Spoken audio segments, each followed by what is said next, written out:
Hello दोस्तों, आज फिर मैं आपके लिए लेकर आ गई हूँ एक और पेड इंटर्नशिप स्कीम जो कि निकल कर आई है डीआरडीओ की तरफ से। दोस्तों, 6 महीने की आपकी यह इंटर्नशिप रहने वाली है। इसके लिए आपको 30,000 रुपये स्टाइपेंड मिलने वाला है।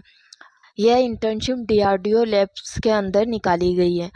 इंजीनियरिंग साइंस अंडर ग्रेजुएट और पोस्ट ग्रेजुएट कर रहे या कर चुके जो कैंडिडेट्स हैं वह इसके लिए अप्लाई कर सकते हैं। तो जो कैंडिडेट इस फील्ड से रिलेट करते हैं उनके लिए यह काफ़ी अच्छा मौका है डीआरडीओ में इंटर्नशिप करने का।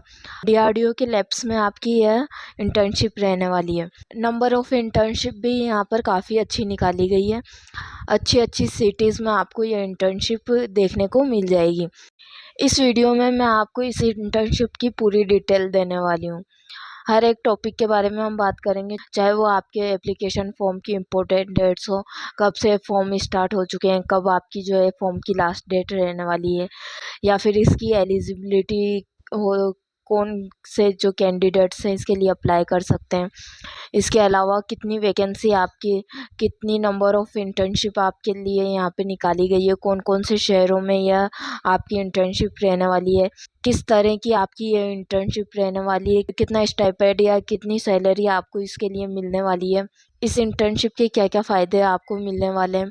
इसके अलावा कैसे आप इसके इंटर्नशिप के लिए अप्लाई कर सकते हैं, अप्लाई करने के लिए आपको क्या करना होगा, और इन सब के अलावा और भी काफ़ी सारे इम्पोर्टेंट टॉपिक के बारे में हम बात करने वाले हैं। तो दोस्तों, अगर आप इंजीनियरिंग या साइंस स्ट्रीम से रिलेट करते हैं और आप डीआरडीओ में इंटर्नशिप करने के लिए इच्छुक हैं तो एक बार इस वीडियो को पूरा ध्यान से ज़रूर देखिएगा, क्योंकि डीआरडीओ गवर्नमेंट ऑफ इंडिया का एक काफ़ी अच्छा डिपार्टमेंट है।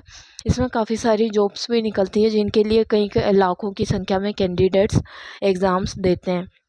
लेकिन यह जो इंटर्नशिप है डीआरडीओ की, इसमें आप बिना एग्ज़ाम के सिलेक्शन ले सकते हैं। और अगर आप ऐसा कर लेते हैं तो आपको गवर्नमेंट ऑफ इंडिया के जो टॉप डिपार्टमेंट में से एक डिपार्टमेंट है रक्षा अनुसंधान, उसके साथ काम करने का मौका मिलेगा। तो काफ़ी अच्छी जो है आपकी यह इंटर्नशिप रहने वाली है। ऑल इंडिया से मेल एंड फीमेल दोनों ही इसके लिए एलिजिबल हैं, दोनों ही कैंडिडेट इसके लिए अप्लाई कर सकते हैं। बाकी की जो सारी बात है वो हम इस वीडियो में डिटेल से जानेंगे। तो चलिए शुरू करते हैं अब हमारी वीडियो को। दोस्तों, जैसा कि मैंने आपको बताया, हमारी ये जो इंटर्नशिप है यह गवर्नमेंट ऑफ इंडिया के डिपार्टमेंट डीआरडीओ यानी कि defence research and development organisation, जिसे हम हिंदी में रक्षा अनुसंधान एवं विकास संगठन भी बोलते हैं, की तरफ से निकल कर आई है। डीआरडीओ के डायरेक्टर जनरल जो महानिदेशक हैं उनने इसका जो है ऑफिशियल नोटिफिकेशन जारी कर दिया है। इस नोटिफिकेशन के अनुसार डीआरडीओ में टोटल 200 नंबर ऑफ इंटर्नशिप निकाली गई है। सबसे पहले हम ये जान लेते हैं कि यह इंटर्नशिप है क्या, मतलब कि किस चीज़ के लिए आपकी यह इंटर्नशिप रहने वाली है। इंटर्नशिप में आपको क्या काम करने होंगे या फिर आप किस तरह की इंटर्नशिप यहाँ करने वाले हैं, ठीक है। तो दोस्तों, आपकी यह जो इंटर्नशिप है यह एरोनॉटिक सिस्टम की जो प्रयोगशालाएं रहती है, एरोनॉटिक सिस्टम के जो डीआरडीओ के लैब्स रहते हैं उसमें निकाली गई है। दोस्तों, अब आपके दिमाग में सबसे पहले क्वेश्चन आया होगा कि एरोनॉटिक सिस्टम लैब्स क्या है और इनमें क्या काम होता है। तो दोस्तों, एरोनॉटिक सिस्टम क्लस्टर जो है या एरोनॉटिक सिस्टम लैब्स जो है ये डीआरडीओ के एक विशेष तरह के लैब्स होते हैं जो कि विमान और रक्षा क्षेत्रों से जुड़ी जो उन्नत तकनीक है उनके विकास पर काम करते हैं। इसका मुख्य उद्देश्य यही है कि यह भारत को रक्षा तकनीक के क्षेत्र में आत्मनिर्भर बनाए और स्वदेशी विकास को समर्थन दे। ये जो लैब्स हैं ये जो लैब्स हैं ये ऐसे मानव रहित वायु विमान यानी कि यूएवीएस जो होते हैं, ड्रोन्स होते हैं, वो बनाते हैं जो बिना किसी पायलट के उड़े, और एरोगैस टरबाइन इंजन तकनीक जो रहते हैं उनको विकसित करते हैं ताकि लड़ाकू विमानों और जो अन्य सैन्य विमान हैं उनको जो इंजन है उनको विकसित किया जा सके।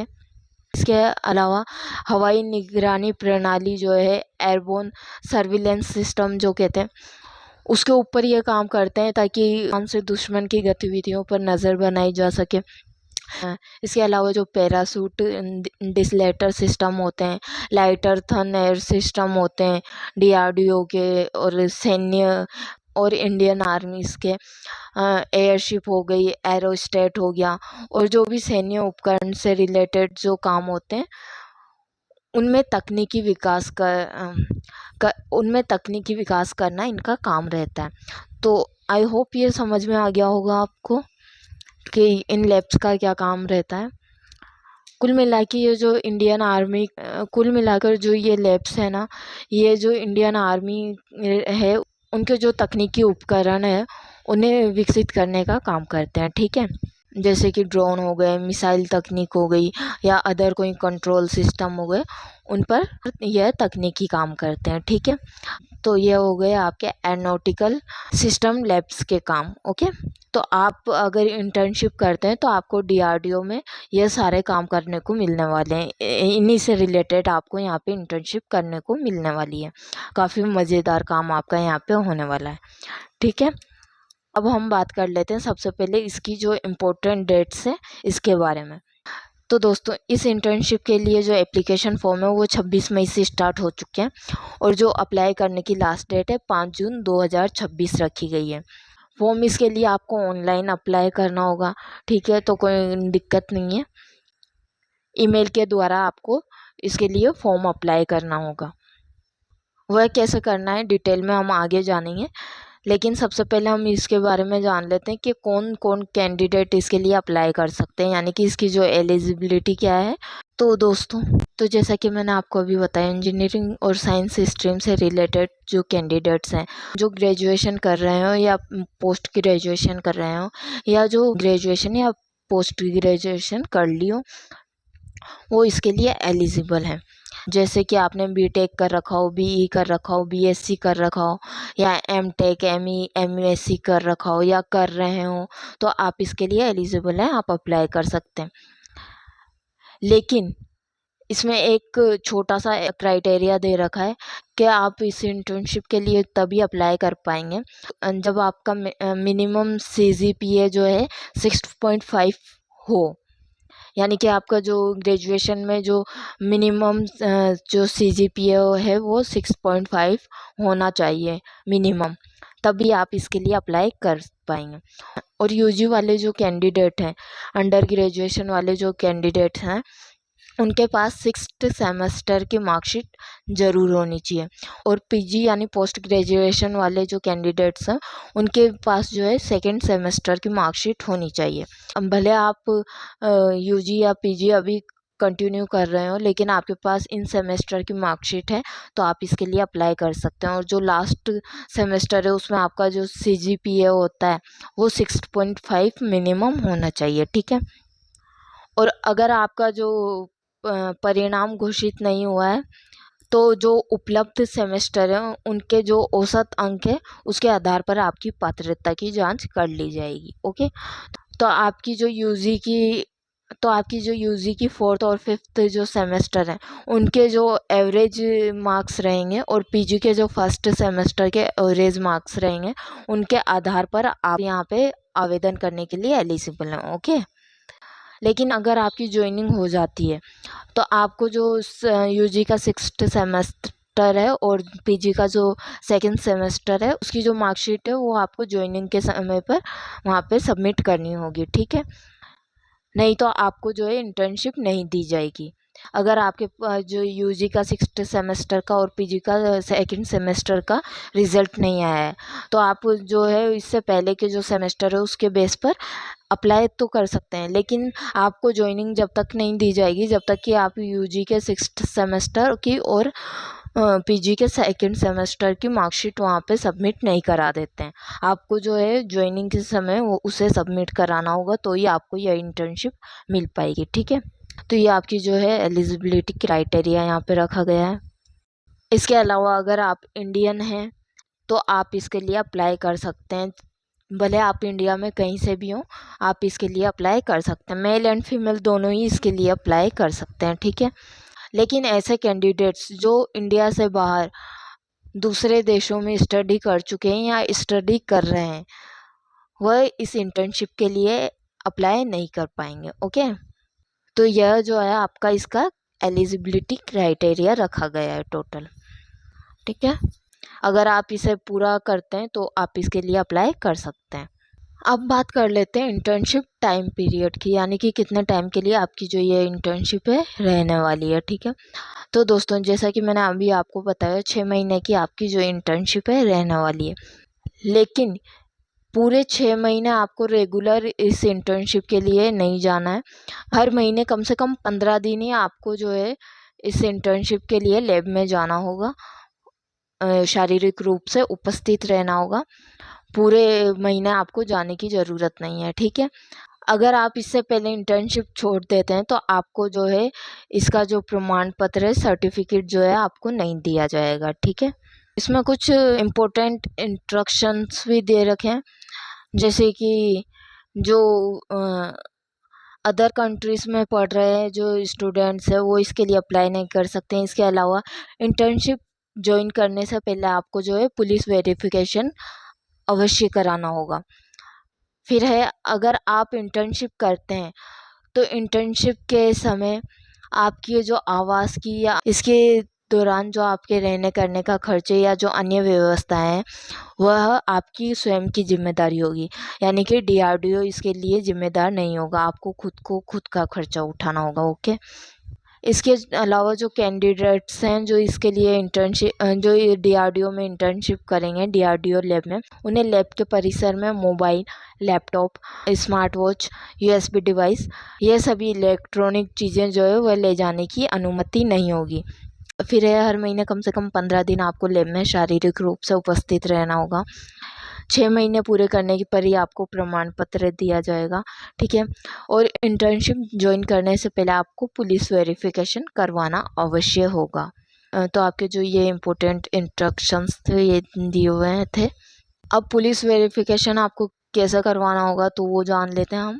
सबसे पहले जो कैंडिडेट है ना उसको अपने जो निवास स्थान है, आवास स्थान जो मतलब कि जो घर है, उसके स्थानीय जो पुलिस अधिकारी हैं उनसे पुलिस क्लियरेंस सर्टिफिकेट और पते के प्रमाण सहित वैध फोटो पहचान पत्र प्रस्तुत करना होगा। ठीक है, यह जो सर्टिफिकेट आप अपने स्थानीय पुलिस अधिकारी से जो प्रमाणित करवाएंगे, इस सर्टिफिकेट में आपके उस स्थान पर रहने की जो अवधि है वह और जिस स्थान पर रहते हो उसका पता, यानी कि आपका जो होम एड्रेस है वह इस सर्टिफिकेट पर लिखा होना चाहिए। ठीक है, तो ये 2 चीज़ें आपकी इस सर्टिफिकेट पर लिखी होनी चाहिए, और इसको आपको जो आपका होम स्टेट है उसके जो स्थानीय पुलिस अधिकारी हैं उनसे प्रमाणित करवाना होगा कि हाँ आप इस स्थान पर रह रहे हैं। तो ये आपका हो जाएगा पुलिस वेरिफिकेशन। ओके,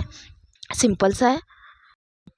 अब हम जान लेते हैं आपका इस इंटर्नशिप का स्टाइपेंड, यानी कि जो सैलरी है आपकी कितनी रहने वाली है। तो दोस्तों जैसा कि मैंने आपको बताया 6 महीने की आपकी यह इंटर्नशिप रहने वाली है, जिसमें से हर महीने कम से कम 15 दिन आपको लैब में व्यक्तिगत रूप से ज़रूर उपस्थित रहना होगा। ठीक है, कम से कम 15 दिन आपको लैब में उपस्थित रहना होगा। इसके लिए आपको टोटल स्टाइपेंड, जिसे हम सैलरी भी कह सकते हैं, 30,000 रुपये दिया जाएगा। टोटल पूरा जो 6 मंथ का आपका टाइम पीरियड होगा उसके लिए आपको 30,000 रुपये स्टाइपेंड दिया जाएगा। यह जो स्टाइपेंड है यानी कि सैलरी आपको 2 किस्तों में दी जाएगी। पहले 3 महीने पूरे जब होंगे आपको, तब आपको फर्स्ट बार 15,000 रुपये दिए जाएंगे, और फिर उसके बाद में अगले 3 महीने पूरे होने पर आपको बची हुई दूसरी किस्त दी जाएगी, यानी कि बचे हुए 15,000 रुपये आपको दूसरे 3 महीने पूरे होने पर दिए जाएंगे। आ गया समझ में? टोटल 30,000 रुपये का जो स्टाइपेंड सैलरी आपको इसके लिए मिलने वाली है। फर्स्ट जो 3 महीने पूरे होंगे उसके बाद में आपको 15,000 रुपये दे दिए जाएंगे। फिर अगले जो 3 महीने का पीरियड है वो पूरा होगा, फिर आपको 15,000 रुपये आपको दे दिए जाएंगे। ठीक है, आपकी जो सैलरी या स्टाइपेंड हम कह देते हैं, यह जो है आपके डायरेक्ट बैंक में आपके जमा की जाएगी। ठीक है, अब हम जान लेते हैं इस इंटर्नशिप की लोकेशन के बारे में, यानी कि जो आपकी ये इंटर्नशिप है वो कहाँ पे रहने वाली है और इसकी नंबर ऑफ़ वैकेंसी कहाँ पे कितनी कितनी निकाली गई है और आपकी जो नंबर ऑफ़ पोस्ट है किस जगह कितनी रहने वाली है। ठीक है, तो आप स्क्रीन पर देख सकते हैं। यहाँ पर आपको जो है टोटल 200 वैकेंसीज देखने को मिलती है, जो कि आपको 5 अलग अलग लैब्स में देखने को मिलेगी। देख लेते हैं कौन कौन से लैब्स में आपकी कितनी वैकेंसीज निकाली गई है। पहला जो है आपका एडी है, यानी कि एरोनॉटिकल डेवलपमेंट स्टेबलाइजमेंट जो लैब है बेंगलुरु का, उसमें आपको नंबर ऑफ इंटर्नशिप देखने को मिलती है 69। टोटल 69 वैकेंसी यहाँ पे निकाली गई है। ओके, इसमें CSE की और IT की जो है 21 वैकेंसीज है, AERO की 12 है, MECH की 15 है, EEE की या EE की 5 है, ECE की 15 है। ठीक है, और टेक्नोलॉजीज की 1 है। ठीक है दोस्तों, आपका जो ये एडी लैब है बेंगलुरु का, ये जो है आपके drone, UAV, flight control system और मिसाइल तकनीक पर काम करता है। ठीक है, तो उससे रिलेटेड काम आपको यहाँ पे करना होगा। अगर आप इस सिटी में या इस लैब में इंटर्नशिप करते हैं तो इस तरह के तकनीकी काम आपको करने होंगे जो कि मैंने अभी बताया। इसके बाद है ADRD, यानी कि aerial delivery research and development establishment.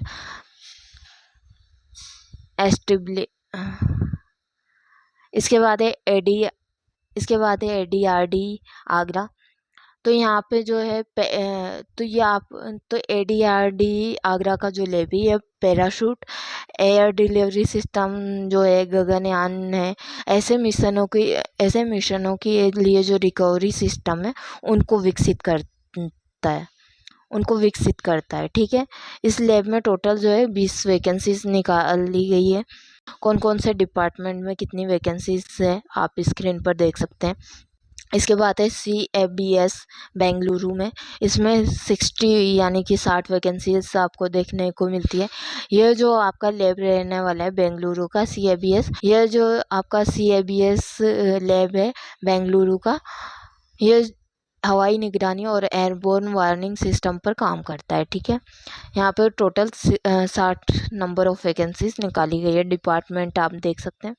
इसके बाद है CMILSE जो कि जिसमें कि इंक्लूड है RCMS। इसमें टोटल 20 नंबर ऑफ वैकेंसीज आपको देखने को मिल जाती है। इंक्लूडिंग RCMS का मतलब है कि आपकी जो 20 वैकेंसी है इसमें, है ना, उसमें से 13 जो सीटें हैं आपकी, ये देखिए नीचे नोट में बताया गया है। इसमें 20 में से 13 जो आपकी सीटें रहने वाली है ये बेंगलुरु में रहने वाली है। इसके अलावा आपकी जो 7 सीटें हैं वो अलग अलग सिटीज़ में रहने वाली है। इसमें से एक जो वैकेंसी आपकी नासिक में है, यांत्रिकी के विभाग में जो वैकेंसी है आपकी, एक हैदराबाद में इलेक्ट्रॉनिक्स में है, दो लखनऊ के लैब में है, विद्युत का जो आपका डिपार्टमेंट रहने वाला है, एक चंडीगढ़ में है, एरो का डिपार्टमेंट रहने वाला है, एक कानपुर में है, टेक्सटाइल कपड़े का जो डिपार्टमेंट रहने वाला है आपका, एक पुणे में है जो कि यांत्रिक से रिलेटेड रहने वाला है। ओके, तो ठीक है, तो इस तरह से आपकी जो ये टोटल 20 वैकेंसीज, 13 तो बेंगलुरु में रहने वाली है और 7 बाकी की अलग अलग सिटीज़ में आपको देखने को मिल जाएगी। ठीक है, फिर आता है आपका GTRE जो कि बेंगलुरु का आपका लैब रहने वाला है। टोटल 31 वैकेंसीज आपको देखने को मिल जाती है। GTRE जो है बेंगलुरु का लैब, यह सैन्य विमानों के लिए जो गैस टरबाइन इंजन डिज़ाइन होते हैं उन्हें विकसित करने का काम करता है। ठीक है, तो उससे रिलेटेड काम आपको इस लैब में करना होगा। वैकेंसीज आप देख सकते हैं कौन कौन से डिपार्टमेंट में कितनी निकली हुई है। ठीक है, तो ये जो है आपके लैब्स रहने वाले हैं 5 तरह के, और डिपार्टमेंट्स आपको देखने को मिल गए, नंबर ऑफ वैकेंसीज भी आपको देखने को मिल गई है। इसके अलावा आपको यहाँ पे और डिटेल भी दी गई है। आपको जो है कॉन्टैक्ट पर्सन के नाम यहाँ पे दिए गए हैं, कौन से लैब के लिए आपको किससे कांटेक्ट करना होगा। एडी जो बेंगलुरु का लैब है उसके लिए आपको इसके नीचे जो दिख रहे हैं कॉन्टैक्ट पर्सन्स के नाम दिख जाएंगे, कॉन्टैक्ट नंबर दिख जाएंगे उनके, उनसे कांटेक्ट करके आप जानकारी ले सकते हैं। ईमेल आईडी आपको दिख जाएगी जिससे आपको अप्लाई करना है, ठीक है। इस ईमेल आईडी के द्वारा ही आपको अप्लाई करना होगा। और जो लैब का एड्रेस है वो भी आप यहाँ पे देख सकते हैं, ठीक है। तो पूरी डिटेल्स आपको यहाँ पे देखने को मिल जाएगी आपके जो लैब्स हैं उनके बारे में, ठीक है। अगर आपको कोई डाउट हो तो आप इससे कांटेक्ट करके पूछ सकते हैं, ठीक है। और ये जो ईमेल आईडी है इसके द्वारा आपको एप्लीकेशन फॉर्म अप्लाई करना होगा, ठीक है। तो अब जान लेते हैं आप इस इंटर्नशिप के लिए अप्लाई कैसे कर सकते हैं। लेकिन उससे पहले हम जानेंगे कि आपको इसके लिए अप्लाई करने के लिए कौन कौन से इम्पोर्टेंट डॉक्यूमेंट्स चाहिए। तो इसके लिए सबसे पहले आपको एक एप्लीकेशन फॉर्म चाहिए, ठीक है। एप्लीकेशन फॉर्म आपको कैसा चाहिए आप यहाँ पे स्क्रीन पे देख सकते हैं। ये आपका जो है एप्लीकेशन फॉर्म रहने वाला है, ठीक है। ये एप्लीकेशन फॉर्म आपको निकला लेना है, हार्ड कॉपी इसकी निकलानी है और सारी डिटेल्स आपको भरनी है। इसके अलावा आपको जो कॉलेज या संस्थान का जो है एक अनुमति पत्र है वह निकलाना होगा। इसके अलावा आपका जो कॉलेज या संस्थान का अनुमति पत्र होना चाहिए। अनुमति पत्र में क्या लिखा होना चाहिए दोस्तों, अगर आप ग्रेजुएशन कर रहे हैं या पोस्ट ग्रेजुएशन कर रहे हैं तो आप जिस कॉलेज में पीजी या यूजी कर रहे हैं उस कॉलेज से आपको एक अनुमति पत्र प्राप्त करना होगा। उस प्रमाण पत्र में आपकी जो इंटर्नशिप की अवधि है वह लिखी होनी चाहिए कि आपकी जो इंटर्नशिप है 6 महीने की रहने वाली है। और इसके साथ ही यह लिखा होना चाहिए कि आपकी जो इंटर्नशिप की अवधि है इसके दौरान आपको परीक्षा के अलावा कॉलेज में नहीं बुलाया जाएगा। यानी कि आप जो इंटर्नशिप कर रहे हैं इस दौरान आपको कॉलेज में नहीं बुलाया जाएगा। अगर आपकी परीक्षा होती है तो ही आपको वहाँ पे बुलाया जाएगा, ठीक। तो यह इस तरह का जो एक अनुमति पत्र है आपको कॉलेज की तरफ से रेडी करवाना होगा। इसके अलावा आपको अपना एक रिज्यूम, जिसे आप सीवी भी कहते हैं, वह लेना होगा। फिर आपकी जो मार्कशीट है, जैसा कि मैंने बताया था कि आपकी एक मार्कशीट लगेगी। अगर यूजी है तो 6 सेमेस्टर की और पीजी है तो 2nd सेमेस्टर की। लेकिन अगर 6 सेमेस्टर का आपका या 2nd सेमेस्टर का रिजल्ट नहीं आया तो आप यूजी की 4th और 5th सेमेस्टर की जो मार्कशीट लगा सकते हैं और पीजी वाले जो हैं 1st सेमेस्टर की मार्कशीट यहाँ पे लगा सकते हैं, ठीक है। अब लेकिन अगर आपका सिलेक्शन हो जाता है इस इंटर्नशिप में तो आपको ज्वाइनिंग के टाइम अपनी जो मार्कशीट है यूजी वालों को 6 सेमेस्टर की और पीजी वालों को 2nd सेमेस्टर की मार्कशीट ज्वाइनिंग के टाइम वहाँ पे सबमिट करवानी होगी, तभी आप इंटर्नशिप ज्वाइन कर पाएंगे, ओके। फिलहाल आप जो है 4th और 5th सेमेस्टर की से काम चला सकते हैं मार्कशीट से यूजी वाले, और पीजी वाले 1st सेमेस्टर की से अगर उनका रिजल्ट नहीं आया है तो, ठीक है। इसके अलावा आपको आधार कार्ड की एक कॉपी यहाँ पर चाहिए होगी, ठीक है। तो यह 5 डॉक्यूमेंट्स आपको यहाँ पे चाहिए रहते हैं इसके अप्लाई करने के लिए। अब जान लेते हैं आपको आवेदन कैसे करना होगा। तो दोस्तों, आवेदन करने के लिए आपको सबसे पहले डीआरडीओ द्वारा जारी किया गया जो एप्लीकेशन फॉर्म है वह डाउनलोड करना होगा और उसकी हार्ड कॉपी निकलानी होगी। एप्लीकेशन फॉर्म मैंने आपको अभी दिखाया था, आप फिर से देख सकते हैं स्क्रीन पे। इस तरह का आपका एप्लीकेशन फॉर्म रहने वाला है, ठीक है। तो इस एप्लीकेशन फॉर्म को आपको हार्ड कॉपी के रूप में निकला लेना है और फिर इसके बाद में आपको इसमें संबंधित जो भी जानकारी मांगी गई है वह सभी जानकारी आपको भरना है। जैसे कि फ़ोटोग्राफ आपका 6 महीने से पुराना आपका फ़ोटोग्राफ नहीं होना चाहिए, ठीक है। तो एक नवीनतम जो फ़ोटोग्राफ है वो इस फॉर्म पे लगा दें। फिर आप किस लैब के लिए अप्लाई करना चाहते हैं, अभी जो आपको लैब बताए थे ना उन लैब में से आप किस में इंटरेस्टेड हैं तो वो आप कर सकते हैं, ठीक है। जिस भी लैब के लिए आप अप्लाई करना चाहते हैं उसके नीचे वाले बॉक्स में आपको राइट का टिक लगा देना है, ठीक है। आप चाहे तो सभी लैब के लिए अप्लाई कर सकते हैं, लेकिन हर लैब के लिए अप्लाई करने के लिए आपको अलग से अप्लाई करना होगा। यानी कि एक फॉर्म में आप एक ही लैब के लिए अप्लाई कर सकते हैं, ठीक है। अगर आप 2 लैब में अप्लाई करना चाहते हैं तो आपको दोनों लैब्स के लिए अलग अलग अप्लाई करना होगा। 3 लैब में अप्लाई करना चाहते हैं तो तीनों लैब के लिए अलग अलग अप्लाई करना होगा, है ना। अलग अलग ईमेल आईडी पे इनका जो एप्लीकेशन फॉर्म है आपको देना होगा, ठीक है। तो अगर आप 2 लैब्स के लिए अप्लाई करना चाहते हैं तो आप 2 फॉर्म निकला लीजिएगा। 3 लैब के लिए अप्लाई करना चाहते हैं तो आपको फॉर्म की 3 हार्ड कॉपी निकलानी होगी। 4 लैब्स के लिए अप्लाई करना चाहते हैं तो एप्लीकेशन फॉर्म की आप 4 हार्ड कॉपी निकला लीजिएगा, ठीक है। एक लैब के लिए आपको एक फॉर्म चाहिए, यानी कि, ठीक है। तो जिस भी लैब में आप अप्लाई करना चाहते हो उसके नीचे वाले बॉक्स पे राइट का चिन्ह लगा दीजिएगा। अपना नाम लिख देना, डेट ऑफ बर्थ लिख देना, कैटेगरी कौन सी आपकी सेलेक्ट कर लेना, डिग्री का जो रोल नंबर है वो लिख लेना, फिर कौन सा ब्रांच है, कौन सा सेमेस्टर है उसकी डिटेल आपको देनी है, कॉलेज का registration number, name of institute यहाँ पे लिखना है, कहाँ से आप ग्रेजुएशन कर रहे हैं, address, email ID, contact number वगैरह। और इसके अलावा बैंक की डिटेल्स भी आपको यहाँ पे देनी है, क्योंकि आपकी जो सैलरी आएगी वो डायरेक्ट बैंक में यहाँ पे आने वाली है, ठीक है। फॉर्म में सारी डिटेल्स सही से दीजिएगा, क्योंकि आप जो डिटेल्स देंगे उन्हीं के बेस पे आपका सिलेक्शन होगा। अगर डिटेल्स गलत निकली तो आपका जो फॉर्म है डिस्क्वालीफाई कर दिया जाएगा, है ना।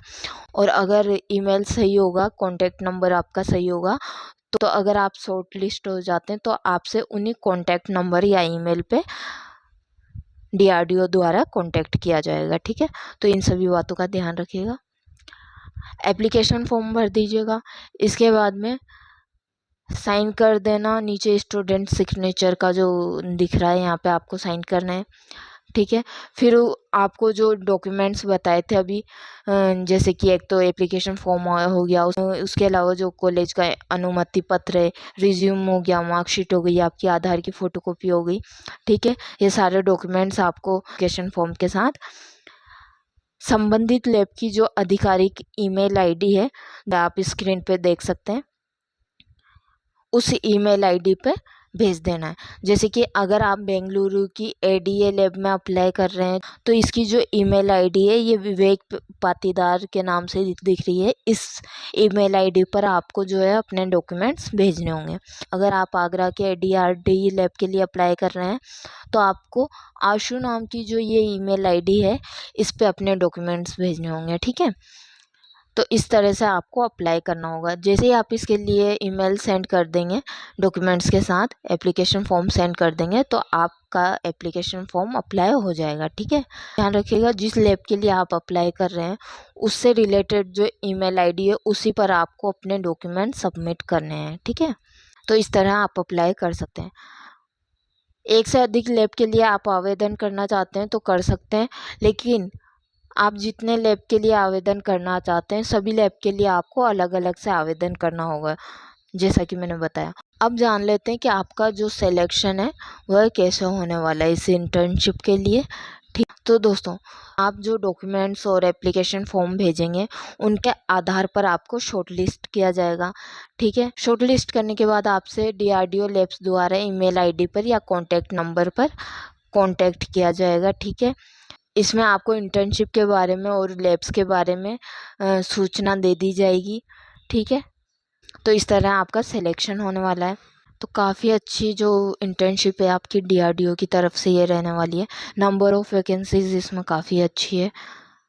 तो अगर आप इंजीनियरिंग या साइंस के डिपार्टमेंट से हैं तो इसके लिए अप्लाई ज़रूर कीजिएगा, क्योंकि यहाँ पे आपको सैलरी के साथ साथ एक अच्छी खासी जो एक्सपीरियंस गेन करने का मौका मिलता है, साथ में आपको सर्टिफिकेट भी यहाँ पे मिल जाता है। सबसे अच्छी बात है कि आपको DRDO जैसे डिपार्टमेंट में काम करने का मौका मिलेगा, प्रोफेशनल्स के साथ आप काम कर रहे होंगे।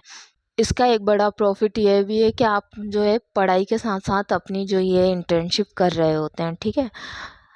तो आप जो है अब उस टाइम को काफ़ी अच्छी तरह से यूज़ कर सकते हैं। तो अगर आप इंटरेस्टेड हो तो इसके लिए अप्लाई ज़रूर कीजिएगा। वैसे मैंने इस इंटर्नशिप के बारे में सारी जानकारी आपको दे दी है, फिर भी आपके मन में कोई डाउट हो तो आप कमेंट बॉक्स में कमेंट करके पूछ सकते हैं। वीडियो पसंद आई हो तो लाइक कीजिएगा, दोस्तों के साथ शेयर कीजिएगा। और अभी तक आपने हमारे चैनल को सब्सक्राइब नहीं किया है तो सबसे पहले जाकर चैनल को सब्सक्राइब कर लीजिएगा, क्योंकि हम कई सारी ऐसी इंटर्नशिप की अपडेट्स और वैकेंसीज़ की अपडेट्स लाते रहते हैं जिनके बारे में आमतौर पर लोगों को जानकारी नहीं होती है। DRDO में इसके अलावा भी अन्य स्ट्रीम्स के लिए कई सारी वैकेंसीज़ निकली हुई है, कई सारी इंटर्नशिप निकली हुई है जो कि बिना एग्ज़ाम के रहने वाली है। ठीक है, डायरेक्ट सिलेक्शन आपका वहाँ पे होने वाला है। जल्दी उनसे रिलेटेड वीडियो भी चैनल पर आने वाली है। तो अगर आपने अभी तक चैनल को सब्सक्राइब नहीं किया है तो सबसे पहले जाकर चैनल को सब्सक्राइब कर लीजिएगा। इस वीडियो में इतना ही, मिलते हैं अगली वीडियो में, जब तक के लिए धन्यवाद।